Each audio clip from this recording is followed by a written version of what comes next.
বীরির সাথে ভালোবাসার কী সম্পর্ক তামিম? যেখানে এত বলার পরও আমি বিড়ি ছাড়তে পারি নাই, সেখানে তোমাকেও কোনোদিনও ছেড়ে দেব না সকাল। তামিমের বিড়িময় লজিকের কাছে আবারও বোকা বনে যায় সুভা। আসলেই তো, যেখানে তামিম বিড়ি ছাড়তে পারেনি সেখানে তো তাকেও কোনোদিনও ছাড়বে না। আবেগে চোখে পানি চলে আসে সুভার। তোমরা মেয়েরা শুধু আমাদের বিড়ি খাওয়াটাই দেখো, কিন্তু আমাদের লয়ালিটিটা দেখো না। আফসোস। শোভার চোখ দিয়ে পানি গড়িয়ে পড়ে। আসলেই তো, যারা সামান্য বিড়ির প্রতি এত লয়াল তারা তো বইয়ের প্রতিও লয়াল হবেই। তামিম, সরি। শোভা তামিমকে জড়িয়ে ধরে, তার চোখ দিয়ে অশ্রু গড়িয়ে পড়ে। সে কিভাবে তার এত লয়াল স্বামীকে ভুল বুঝল? আসলেই সে ভুল করেছে। থাক, কেঁদো না পড়ি, মানুষ আমার পাশে আছে। শোভা মাথা তুলে তামিমের দিকে তাকায়। মানে? কিছু না, তুমি কন্টিনিউ করো। আসো, বুকে আসো। তামিম আবারও শোভাকে জড়িয়ে ধরে আর একটা বড় নিঃশ্বাস ফেলে। একটুর জন্য বেঁচে গেছে সে। শোভা আজকে তাকে একটুর জন্য ধরে ফেলত, কিন্তু তার বিনিময় লজিকের কাছে শোভার রাগ ঠান্ডা হয়ে যায়। এভাবেই দিনকাল কেটে যাচ্ছিল। কিন্তু আপত্তি বাধে তামিম যখন তার ছয় শয়তানকে ভর্তি কোচিংয়ে পাঠায়। সকলে ভেবেছিল প্রাইভেট ভার্সিটিতে ভর্তি হয়ে চিল করবে, কিন্তু তামিম যে তাদের এই চিলের জায়গায় কাক বসিয়ে দেবে এটা কল্পনাও করতে পারেনি সকলে। রীতিমতো ঠেলে ঠুলে তাদের ক্লাস করতে পাঠায়। তারা ক্লাসে গেলেও মনোযোগ থাকে সুইজারল্যান্ডের আইসল্যান্ডে। তাদের ভ্যাকেশনও হলো না, উল্টো ভর্তির 3 দিনের মাথায় আবার পরীক্ষা শুরু। 7 দিনের দুনিয়ায় 14 দিনই পরীক্ষা। বাল। সাকিবের একরাশ বিরক্তিভরা কথা শুনে সকলে লেখালেখি বন্ধ করে তার দিকে তাকায়। পরীক্ষার প্রশ্ন হাতে পেয়ে রাগে গিজগিজ করতে থাকে সাকিব। ডোন্ট টক, চুপচাপ লেখো। ইংলিশ ম্যাডামের ঝাড়ি শুনে সাকিব চুপচাপ লেখা শুরু করে। নাম এবং নিজের রোলটা ছাড়া আর কিছুই লেখে না সে। লিখবেই বা কীভাবে? কিছু পারলে তো লিখবে। পুরো সাদা খাতা জমা দেয় সাকিব। বাকিরা টুকিটাকি লিখলেও তার খাতায় একটাও দাগ নেই।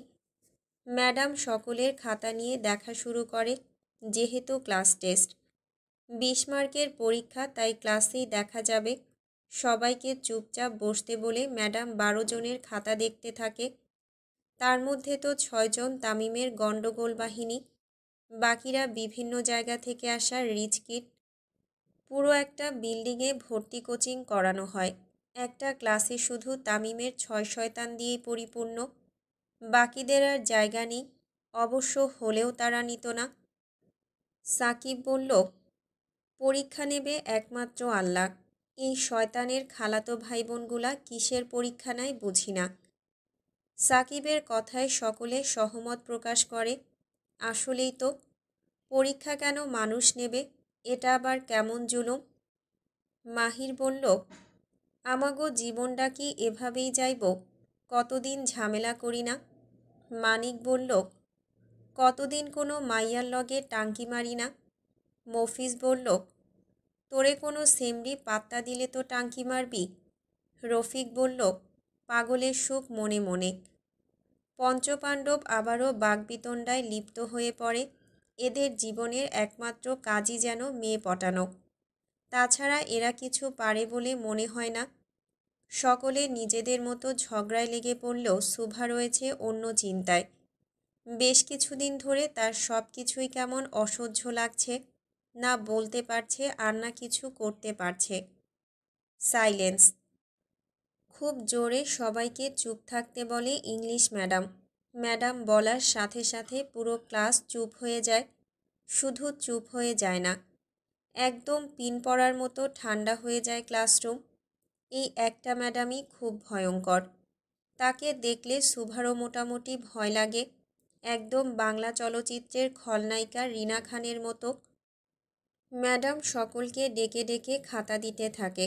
মোটামুটি সকলের খাতা দেওয়া শেষ হলে আরেকজন বাকি থাকে। Sakib, come here. কি কয় এই বুড়ি? শোভা চোখ রাঙিয়ে তাকায়। শত হলে উনি শিক্ষক মানুষ, সম্মান করা উচিত সকলের। শোভার তাকানোর সাথে সাথে সাকিবও চুপ হয়ে যায় আর উঠে দাঁড়ায়। শোভা ইশারা করে তাকে যেতে বলে সামনে। সাকিব সুন্দর মতো গিয়ে দাঁড়ায় ম্যাডামের সামনে। জি ম্যাডাম। তোমার খাতা ফাঁকা কেন? ভাষা হারাই ফেলছি ম্যাডাম। মানে? পরীক্ষার প্রশ্ন দেখে ভাষা হারাই ফেলছি, এজন্যই কিছু লিখতে পারি নাই। এত গাধা মানুষ কিভাবে হয়? এত দামড়া ছেলে আর কিছুই পারো না, শেমলেস। ক্লাসে উপস্থিত কিছু ছাত্রছাত্রী হেসে ওঠে। বিষয়টা সাকিবের মাইন্ডে লাগে। তার ইজ্জত নিয়ে এভাবে ছিনিমিনি হচ্ছে, বিষয়টা মোটেও ভালো নয়। বোমা সাকিবের ইজ্জতের ব্যাপার। তামিমের ভয়ে ম্যাডামকে কিছু বলতেও পারে না সাকিব। নিজের রাগ কন্ট্রোল করে চুপচাপ ফাঁকা খাতা নিয়ে নিজের সিটে এসে বসে পড়ে। সকলে তার মুখ দেখেই বুঝতে পারে ম্যাডামের কপালে শনি রয়েছে। শুধু শনি নয়, রবি, সোম, মঙ্গল সবই রয়েছে। কিছুক্ষণ পর ক্লাস শেষ হয়ে যায়। সকলে এক এক করে বের হলেও সাকিব এবং বাকিরা বসে থাকে। তারাও কিছু বুঝতে পারে আসলে সাকিবের হলোটা কি। মাহির বলল, বন্ধু, ক্লাস তো শেষ, আয় বাইর জায়গা।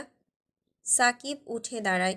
তারপর সামনে গিয়ে পাঁচজনের উদ্দেশ্যে বলে, আমি বিয়া করুম রে। শোভাসহ বাকি চারজন একদম কারেন্টের শক খাওয়ার মতো চমকে ওঠে। হঠাৎ বিয়ের কথা কেন? কেউ কিছু বুঝতে পারে। আবার সাকিবের মতিগতিও ভালো ঠেকছে না। কালামানিক বলল, বোমার বাচ্চা, বাংলা মাল খাইছস নাকি সকাল সকাল? বোমা সাকিব বলল, না রে শালার ভাই, আমি আসলেই বিয়া করুম।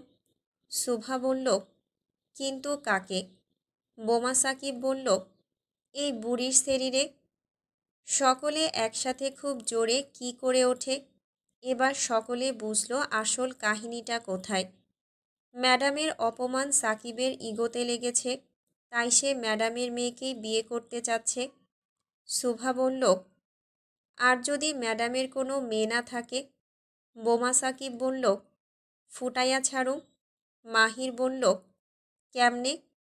বোমা সাকিব বলল, বুড়া বুড়িরে হানিমুনে পাঠামো, তারপর আর বাচ্চা ফুটব, ওইটারে পাইলা পয়সা বড় কইরা বিয়া করমু, তারপর 3 বেলা ধইরা মারমু আর বুড়িরে আমাগো বাড়িতে নিয়ে আসমু, এমনি আমার অপমানের বদলা নিমু। সাকিবের মাস্টার প্ল্যান শুনে সুভাসহ সকলেই হাঁ হয়ে যায়। একটা মানুষের মাথায় ঠিক কতটা ক্রিমিনালি বুদ্ধি থাকলে এমনটা করে? প্রত্যেকের চোয়াল একদম ঝুলে যায়। শোভা বলল, তামিম সরকারের বংশধরার কি ভালো হবে? রফিক বলল, কিছু কইলেন ভাবিমা? শোভা বলল, না কিছু না, চলেন, শয়তান সরকার চলে আসবে নিতে। শোভার সাথে সকলেই ব্যাগ নিয়ে বেরিয়ে পড়ে। বেশি দেরি করলেও মুশকিল। তামিম ভাববে আবারও কোনো ক্রিমিনালি প্ল্যান করছে সকলে একসাথে।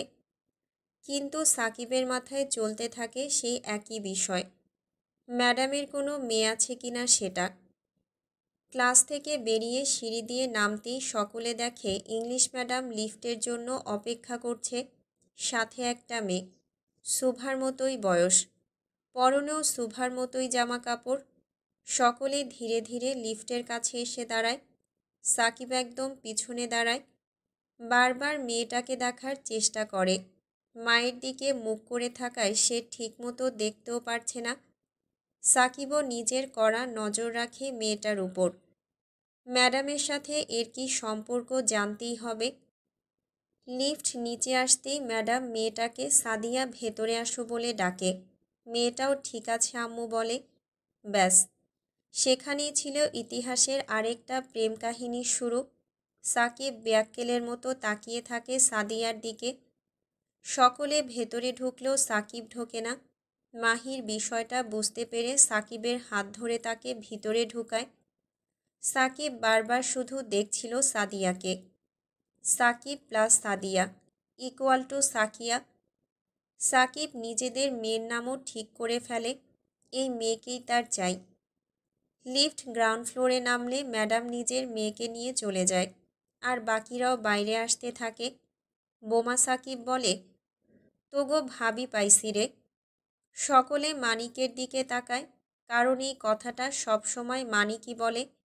তাই তারা ভেবেছিল হয়তো আজকেও মানিকই বলেছে। মফিজ মানিকের পিঠে খুব জোরে কিল বসিয়ে দেয়। শালা, কত প্রেমে পড়স তুই। মাহির বলল, তোর চক্করে সব জেলার মাইয়াগো ভাবি ডাকা শেষ। রফিক বলল, ব্যাটা চরিত্রহীন। মানিক খুব তেতে যায়, কারণ আজকে তো সে কিছুই বলেনি। তাহলে শুধু শুধু কেন এত তাচ্ছিল্যের শিকার হবে সে? মানিক বলল, শালার ভাইরা, আমি কিছুই কই নাই রে, এই বোমার বাচ্চা কইছে। সকলে একসাথে সাকিবের দিকে তাকায়। সাকিব এখনও বাইরের দিকে তাকিয়ে রয়েছে। তার যেন কোনো হুঁশ জ্ঞান নেই। এখানে তার জন্য আরেকজন মার খেল। শুভা বলল, বাবা সাকিব, দুনিয়াতে ফিরে আসেন বাবা। সাকিব বেশ লজ্জা পায় শুভার কথাতে। আপনের বৌমা পাইছি আম্মা। কে? ওই বুড়ি ম্যাডামের মাইয়া। মাহির বলল, কস কিরে? মানিক বলল, কাম সারছে। রফিক বলল, তোরে ইংলিশে অপমান হইতে আর কেউ বাঁচাইতে পারবো না রে সাকিব।